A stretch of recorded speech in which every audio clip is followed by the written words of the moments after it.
اپنی اولاد کو حضور علیہ السلام کے حسن کا ذکر سنائیے، حضور کے جمال کے تذکرے بتائیے۔ یہ انسانی فطرت ہے، یہ انسانی طبع ہے کہ اس کا حسن کی طرف میلان ہوتا ہے۔ جہاں بھی حسن ہو، چاہے وہ پھولوں کی نزاکت میں ہو، لطافت میں ہو، وہ کوسے قضا کی رنگینی میں ہو، دھنک کی شوخیوں میں ہو، ساون کے چڑھتے بادلوں میں ہو، یا وہ جھیل کی بچھی ہوئی آنکھ میں ہو، یا پپیہے کی آواز میں ہو، بلبل کے خوبصورت لہجے میں ہو، کوئل کی دل نواز صدائے محبت میں ہو، حسن جہاں بھی ہوگا، جس روپ میں بھی ہوگا، دلکش ہوگا۔ تو جب یہ طے ہے کہ انسان طبعاً حسن کی طرف مائل ہوتا ہے، تو حضرت اقبال کہتے ہیں کہ پھر اس کو اس کا ذکر سناؤ اور اس کے حسن کی بات سناؤ، جہاں حسن بھی پانی بھرتا ہے، عشق بھی غلامی کرتا ہے۔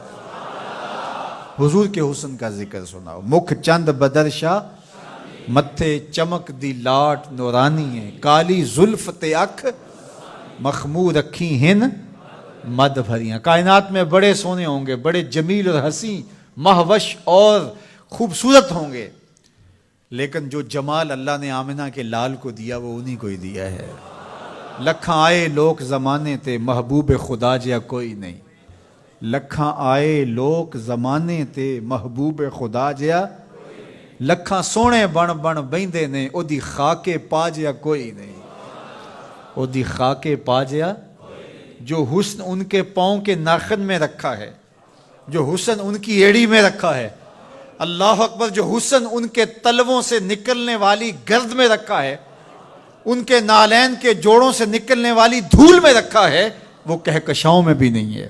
جس کے تلووں کا دھون ہے آب حیات، جس کے تلووں کا دھون آب حیات ہے، وہ جان مسیحا ہمارا نبی۔ اللہ اکبر۔ حضرت میمونہ بنت کردم رضی اللہ تعالی عنہا صحابیہ ہیں، فرماتی ہیں مجھے شوق ہوا حضور کو دیکھنے کا، تو میں اپنے باپ کے ساتھ حضور کو دیکھنے آئی، اور حضور ناقہ پہ سوار تھے، چہرے کی چمک کہ آنکھ نہیں اٹھتی تھی، کہاں ہمت کے اس جمال کی تابشوں کی تاب لا سکیں۔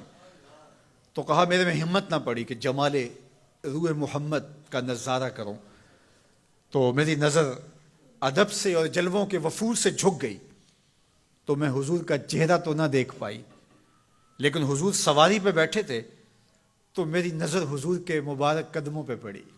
فما نسیتو فیما نسیتو طولا اصبعہ، فرماتے ہیں کہ حضور کی مبارک انگلی کی لمبائی اور اس کا جمال، اس کا اعتدال، اس کا حسن، فرمایا مدتیں گزر گئیں، ابھی تک وہ سحر اترتا ہی نہیں ہے، ابھی تک وہ نشہ ہی نہیں اترا۔ کہا چہرے کو تو نہیں دیکھ سکی، لیکن میں حضور کی مبارک پاؤں کی ایک انگلی کی زیارت کی ہے، اور میری نظر بس وہی پڑی، اور ایک لمحے کے لیے پڑی، اور دوبارہ دیکھنے کی تاب بھی نہیں ہوئی، لیکن حضور کی انگلی کا وہ جمال اب تک میرے خیالوں میں بسا ہوا ہے۔ یا جس کے مبارک پاؤں کی انگلی اتنی جمیل ہے کہ سال گزرنے کے بعد وہ سحر ختم نہیں ہوتا، اس کی پیشانی کی چمک کا عالم کیا ہوگا، اس کے رخساروں کا جمال کیسا ہوگا۔ تو ایک شاعر نے تو قلم توڑ دیا، اس نے کہا کہ قدموں پہ جبیں کو رہنے دو، قدموں پہ جبیں کو رہنے دو، چہرے کا تصور مشکل ہے۔ ذرا غور کیجئے، یہ میمونہ بنت کردم کی کہانی ہے، شاعر کی زبانی میمونہ بنت کردم کی کہانی، اور آپ کی سماعتوں کو چمک دے رہی ہے، اور میری زبان کو لطافت بخش رہی ہے۔ میری زبان میٹھی نہیں ہے، حضور کا نام میٹھا ہے۔ وہ کسی نے کہا تھا نا کہ میں بلبل خوش لہجائے گلزار نبی ہوں، میں بلبل خوش لہجائے گلزار نبی ہوں، میٹھی ہیں میری باتیں نمک خار نبی ہوں۔ میں میٹھا نہیں ہوں، میری زبان پہ جو نام ہے وہ نام میٹھا ہے۔ آپ کی سماعتوں میں رس گھل رہا ہے تو یہ نام محمد کی برکت ہے، اور روح کو تازگی مل رہی ہے، فرحت مل رہی ہے۔ ابھی شعر مکمل ہوگا تو آپ بے چین ہو جائیں گے، اندر بوٹی مشک مچایا اتے جاں پھلاں تے آئی ہوں، خوشبو پھیل جائے گی اندر۔ سنیے لفظ، میمونہ بنت کردم کہتی ہیں کہ کہ میں اس جمال کو ابھی تک بھول نہیں سکی، وہ نشہ ابھی تک اترا نہیں ہے، وہ حسن ابھی تک نگاہوں سے ہٹا نہیں ہے۔ سال گزر گئے، مدتیں بیت گئیں، ابھی تک انگلی کا جمال نگاہوں کے سامنے ہے۔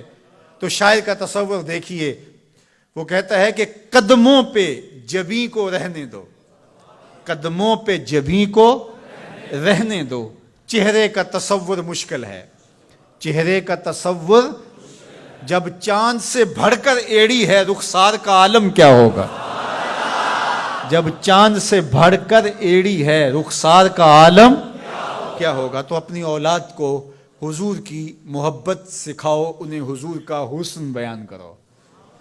مجھے بتاؤ کہ میں حضور کے حسن کا ایک واقعہ سنایا ہے، آپ کی روح پرواز کر رہی ہے کہ نہیں؟ حضور کی محبت کا لیول بلند ہوا کہ نہیں ہوا؟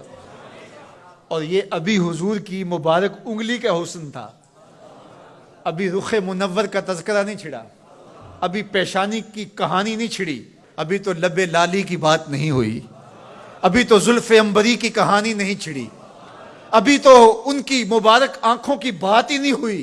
کیا خوب سجن دیاں اکھیاں نے، کیا خوب سجن دیاں اکھیاں نے، جویں پر کے سرائیاں رکھیاں نے، ابھی تو ان آنکھوں کا تذکرہ نہیں چھڑا، اور مازاق کے کجلوں کی کہانی نہیں چھڑی، ابھی تو ابروؤں کی بات نہیں ہوئی، ابھی تو لامبی پلکوں کا تذکرہ نہیں چھڑا، ابھی تو ید اللہ والے ہاتھوں کی بات ہی نہیں ہوئی، ابھی تو علم نشرہ کے سینے کا تذکرہ ہی نہیں ہوا، ابھی تو حضور کی مبارک زلفوں کے خم جن کو خدا بھی حمیم کہے، ابھی تو اس کی کہانی نہیں چھڑی، ابھی تو پاؤں کی انگلی کی بات ہے، اور روح رقص کر رہی ہے۔ تو جب آپ اپنی اولاد کو حضور کے چہرے کا ذکر کریں گے، حضور کے جمال کی کہانی سنائیں گے، تو ان کے سینے میں حضور کا پیار پیدا ہوگا یا نہیں ہوگا؟